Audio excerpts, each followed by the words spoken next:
So we have a queen snake. Now I don't know a whole lot about these snakes. Tyler actually is more of the expert when it comes to the snakes in the area, but it's really cool to see them. I saw him mention about the underside of the snake with the 7 lines, and that's one way to distinguish this snake from others. I also heard that this snake is only a baby because they can get between 2 to 3 feet. I don't know if they could potentially get larger than that, but I don't see why they couldn't if they eat enough and they get enough sunlight. Anything, I guess, would be possible, especially a long lifespan. But these snakes, from what he's told me, are also carnivores, eating frogs and other snakes and all kinds of stuff. So you can hear that pickerel frog calling out in the distance. Now this snake's nowhere near large enough right now to eat that frog, but I can guarantee you as it gets older it's going to be licking its chops, probably heading towards that area. Whether they're diurnal or nocturnal, meaning if they come out in the day or at night, it really doesn't matter because a lot of pond frogs call during the day and also at night, so pond frogs are definitely on the menu. I don't suppose American toads would be as much of a diet for this because they are more nocturnal. Same with wood frogs. It's probably very likely that they would definitely catch them, but it's not as likely as, say, a green frog or a bullfrog or even a pickerel frog. So if you have these in your area, they're a pretty cool snake. I'm able to handle this because of the fishing license that I obtained, and that's what Pennsylvania residents need if they're going to handle any wildlife. Now, you can't really keep these as a pet because it's an endangered or threatened species. So the state has it listed as no open season, which means you can't own these or possess these. And it's for the safety of the animal because if too many people own them and there's not enough in the wild, then they're going to go extinct in the state. Now that really hasn't affected too many animals in our area, but all across the country it has affected some animals. The green snake down in Florida, I don't know that it's doing bad down there, but our green snakes are doing horrible. They're endangered and at risk. So it just goes to show, just because an animal is doing well in one area or another, that doesn't mean that it's doing well everywhere. And these animals definitely, just like frogs and toads, need respect. So just a really cool snake to observe. Yeah, he looks like he's running on a tree. That's why I wanted to handle him. Plus he could dry out. We don't want this guy to dry out. They're mole salamanders, so they spend their time on land. That doesn't mean that they don't have the same rules that apply to them as any amphibian. They also, you see he's slimy. That's the way you can tell that a lot of people think that salamanders are lizards, but actually they're amphibians. They're just a different group as opposed to frogs and toads. A lot of people are trying to figure out who came first, salamanders or frogs, and nobody can actually crack that code. It's more likely than not that they were two different ancestors, but they converged on the same type of body plan and the same type of activity. So a lot of salamanders, frogs, and toads, they're all related, but much more distantly than people think. Remember, it's not a lizard. Lizards have scales, and lizards have more tough flesh compared to salamanders. Salamanders and people just have skin. Well, I should say mammals. Mammals and amphibians, they all just have skin. When you get into scales, it's fish and reptiles.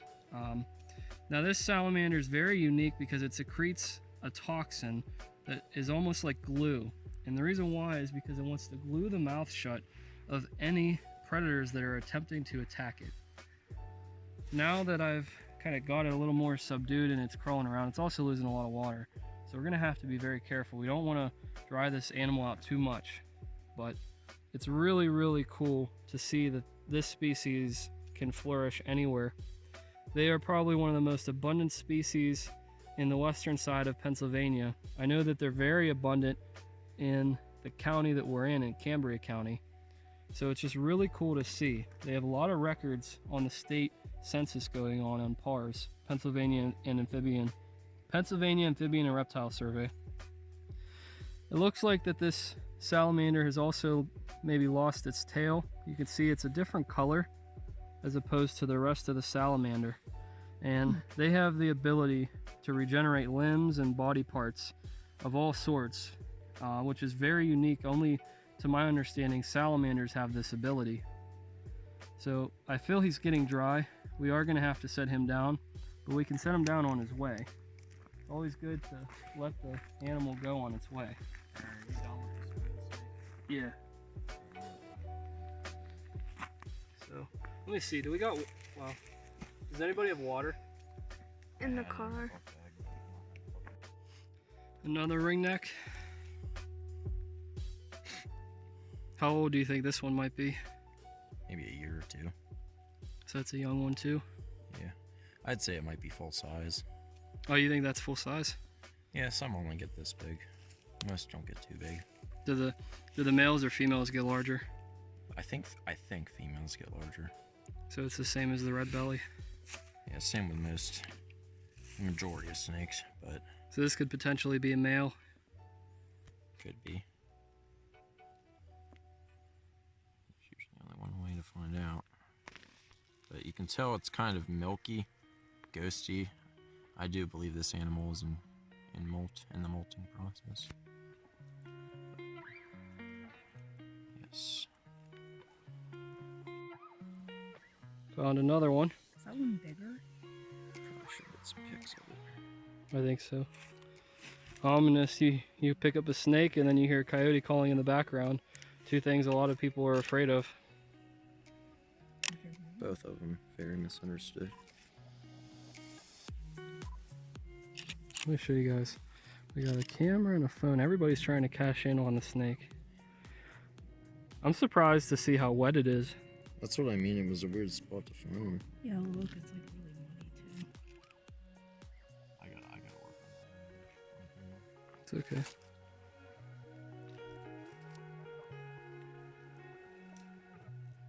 What do you think? It's okay. You like the red belly snake more? That's what most people say about it. Well, I don't know. Because I think I have found red bellies up here, but not very much. Was it trying to bite you? No, not really. He's just moving around a lot.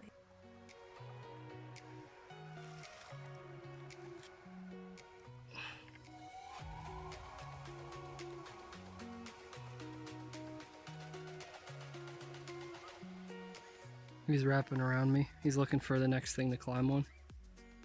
That's a big one. This might be a female. Yeah. I'm trying to get how long it is, but it's like hard to... I'd say it's somewhere around 9 inches.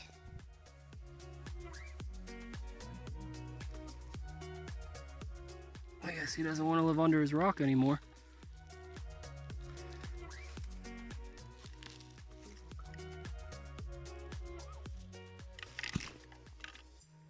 We might go back.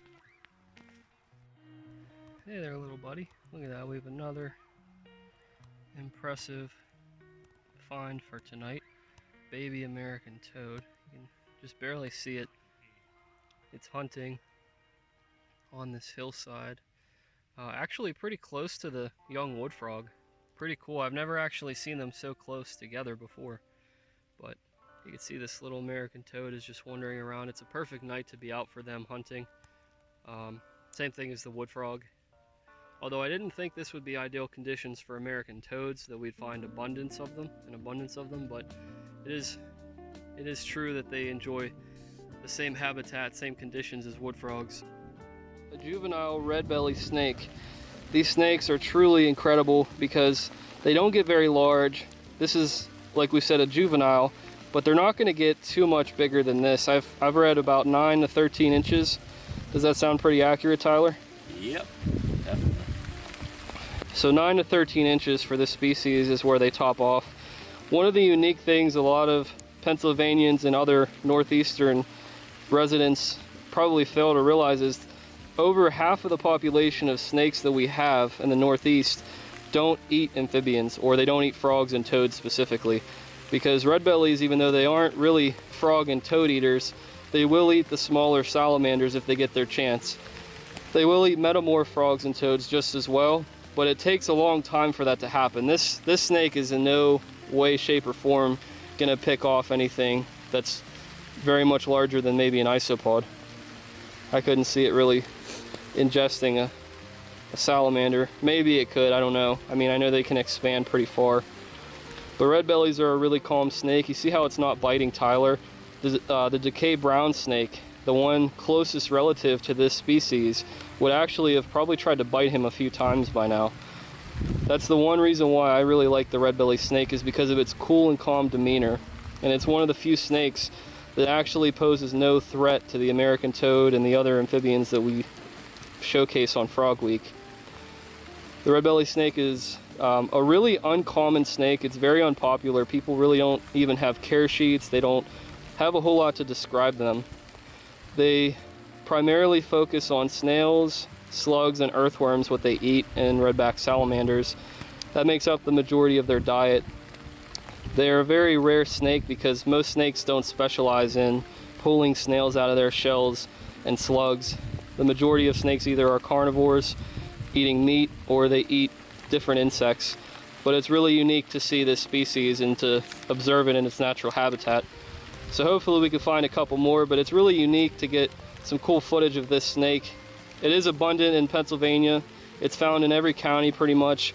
It's abundant in Cambria County and a lot of the surrounding areas, but we're in a protected area here, so a lot of people don't even know where they're at. A lot of people probably couldn't even find the snake if they tried. But where it is abundant, they're abundant. There's just so many of them out. So you might wander across a snake and think maybe it's just a small garter snake or something like that, but this is just one of the rare, uncommon snakes that we have in the state. Just truly cool to marvel at it. Beautiful American toad. That's a female right there.